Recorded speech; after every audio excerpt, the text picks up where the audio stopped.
เข้าในขวางวิปัสสนายาหันปาหนึ่งว่าเมื่อปานพระเป็นเจ้า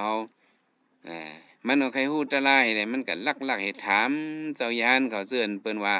การตลาเขาเหย้าเป็นยาหันตายเอาเนี่ยมันลักๆให้ก็ล้อมถามให้ต้องหมายมาลักถ่อมเอาตะลาเบิ่นนั่นก็ถามเจ้าเขาเชิญเป็นยาหันตานั้นเจ้าเขาค้า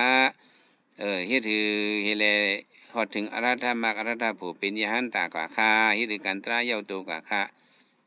บางเจ้าบางป้าว่าเฮาตุ้ยเป็นรู้อันเหลียวไว้อีทางปอมาก็เฮาตุ้ยให้อันเป็นรู้ตุ้ยเป็นรู้อันเหลียวไว้ค่ะเนาะเฮ็ดนั่นเพิ่นก็ถามแทงต่างเจ้าเจ้าซื่อนั้นซะว่าเฮาตุ้ยยุคน้ำสองป้าเนาะยุคน้ำนี่เป็นยุคน้ำนี่เฮาตุ้ยเฉพาะยุคน้ำสองป้านี่แหละเฮาหันเป็นหันตะลากว่าเจ้าก็หันสองป้าตุ้ยยุคน้ำสองป้าค่ะเด้ออันเขาเจ้าลาได้แม่นแม่นก็ถามแทงเจ้าหนึ่งก็ถามแทงจุ่มหนึ่งเจ้าเขาจะไม่ดื้อกันละหันตะลาสุดโตกว่านี้เฮาด้วยเวทนาสามป้าเนี่ยจุ่มนั้นว่าเวทนาสามป้า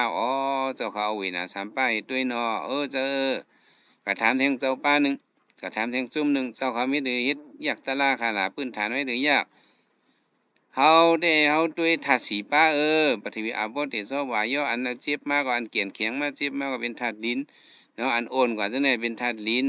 อันเลือดอันใหม่มาได้เป็นธาตุไฟเฮาตุ้ยจังนั้นเนาะอันพูดอันสังได้เป็นธาตุน้ำอันเอาตรงหนึ่งได้เป็นธาตุลมเฮาตุ้ยลิ้นน้ำไฟลมเฮาได้ธาตุสีป้าเจ้าเขาตุ้ยธาตุสีป้าค่ะเนาะคันถามถึงซุ่มหนึ่งซะว่าเฮาตุ้ยนี่เป็นขันธ์5โหเฮาเด้เนาะขันธ์5ป้าเนี่ยเจ้าเขาเป็นขันธ์5ป้าเนาะก็ถามเรื่องซุ่มหนึ่งเจ้าเขาจะถามว่าเฮาได้อายตนะ6ป้าเฮาตุ้ยนี่แน่ว่าเฮาเอาอายตนะ6ป้าเฮ็ดเบิ่งมันให้ตุ้ยเจ้าเขาซ้ำ6ป้าเนาะก็ถามเรื่องซุ่มว่าถามว่าเฮาได้ตุ้ยบ่สัง7ป้าสิว่า7ป้าก็ถามเรื่องซุ่มหนึ่งเฮาได้มากัง8ป้าไหนมันเจ้ากวางเป็นหมดดอกเฮ็ดอยู่ไหนเขาเจ้าเฮ็ดตนาในกองทำมา1ว่ากองมา2ว่ากองมา3ว่ากองมา4กองมา5จุ่มว่า6จุ่มว่า7จุ่มว่า8หาได้กวางหมดเฮ้ก็ถามพระกว่าเพียวกับสุนิพระเป็นเจ้าค่ะคาราเมลก็ถามเจ้ายานเขาซะนั้นบางเสื้อมาด้วยว่าเป็นลู่เมียวเหลียวว่าคำว่าด้วยว่ายุคน้ำ2ป้าว่าคำว่าด้วยเวทนา3ป้าคำว่าด้วยธาตุ4ป้าคำว่าด้วยขันธ์5ป้าคำว่าด้วยอายนะ6ป้าคำว่าด้วยบ่สิ่ง7ป้าคำว่าด้วยมะกัง8ป้าไหนซึ่งเหมือนนั้นค่ะล่ะเป็น1 2 3 4 5 6 7 8ว่านั้นเฮ็ดหรือค่ะล่ะพระเป็นเจ้าก็ถามซึ่งไหนพระเป็นเจ้าว่าดิเจ้าอย่าหันมันก็เอาตัวนับมันก็แหละเนาะมันก็เอาตัวนับมันก็แหละอันเขาเจ้าตุ้ย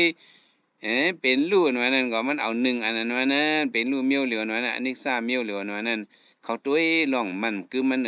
อันตุ้ยยุคน้ำ2ป้านั่นก็ตุ้ยยุคตะลาน้ำตะลามันคืออันตุ้ยเวทนา3ป้าก็ตุ้ยเวทนามันคืออันตุ้ย